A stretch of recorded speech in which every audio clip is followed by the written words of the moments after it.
গ্রামের শুক্রবারের হাটে আজ খুব ভিড়।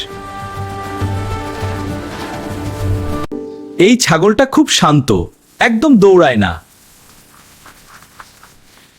ঠিক তখনই ইমাম সাহেব বাজারে এলেন। আসসালামু আলাইকুম। ওয়ালাইকুম আসসালাম ইমাম সাহেব।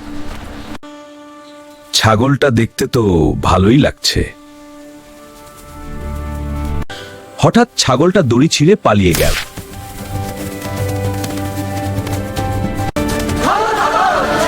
ছাগলটা পুরো হাটে দৌড়াতে লাগলো। ছাগলটা তো খুব দ্রুত।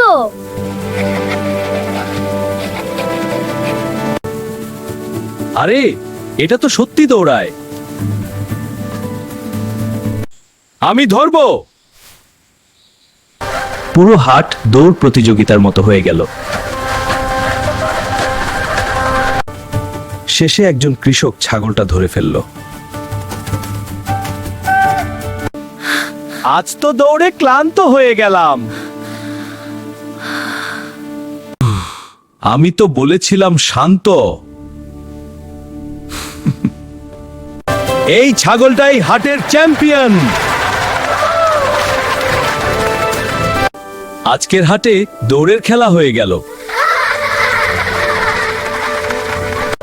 ছাগলটা আবার দৌড়াবে নাকি? গ্রামের হাট মানেই আনন্দ আর মিলন। পুরো বাজার হাসিতে ভরে গেল। হাসি আর ভালো ব্যবহার মানুষের মনকে কাছে আনে।